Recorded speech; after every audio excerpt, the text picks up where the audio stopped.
So,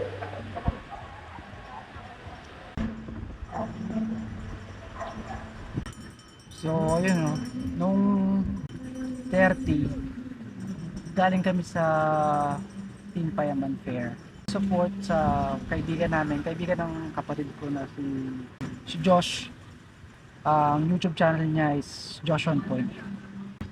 Pagdating namin doon, napakadaming tao, napakadaming influencer, daming content creator, sobrang daming tao, talagang napakalaki ng fan base. To the point na siksikan talaga. So yung experience ko dun sa Team Payaman Fair na yun, napaka eye-opener nga. Naging fan ako eh. Na starstruck ako sa mga content creator na nandoon. Nagustuhan ko yung nakita ko. Gusto ko ng change for 2024. And I'm starting this change now. Doing this video kasi napaka-powerful talaga ng social media. Pag ginamit mo siya ng tama, it can make you. Siyempre pag mali, di ba? Andiyan yung mga issues, it can break.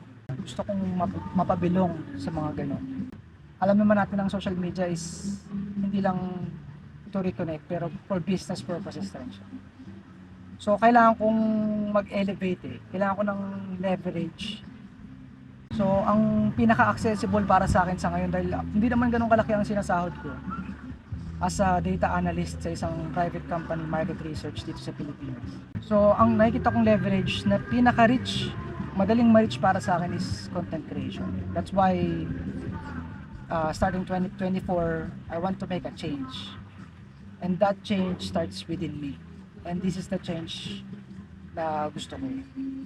Sa 2023, ang dami kong pinagpapasalamat na para sa ating lahat, na nakaabot tayo sa ganito, buhay tayo, gising tayo, nandito tayo sa magandang lugar. Magpasalamat tayo kasi kahit ano pa yung dinadala natin, kahit naman kahirap, may kinakaharap na kaso, nakulong, fisherman, walang trabaho, kaaway ang girlfriend, kaaway ang asawa, hiwalay sa asawa, kaaway ang pamilya, hindi kasundo ang pamilya. Napakadaming dapat nating pagpasalamat na umabot tayo dito at nakatayo pa rin tayo. Isa yun sa mga pinagpapasalamat ko. Lahat to, yung social media, itong lugar na to, kung ano meron tayo ngayon habang buhay tayo, lahat yan accessible sa atin, nasa reach natin.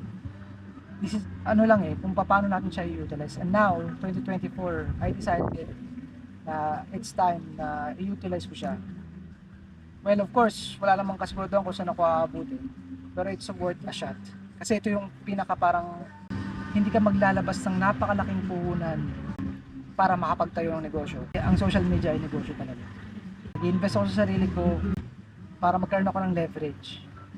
Mag-scale ako sa buhay, mag-scale ako financially. Kaya nga tayo gumagawa ng mga ways. Umaharap tayo ng ways para mag-scale up, magkaroon ng leverage. Kaya this 2024, I mark it as a start for me. Wala naman akong expectations. Basta gagawin ko lang siya. Lahat naman yan, kahit sila. Kung nag-umpisa sa walang ini-expect, binigay sa kanila ng universe. So, isa to sa mga dapat natin subukan. Walang mawawala, wala kang puhunan. Kung nasa spot ka nang walang-wala ka, more na dapat kang sumusubok.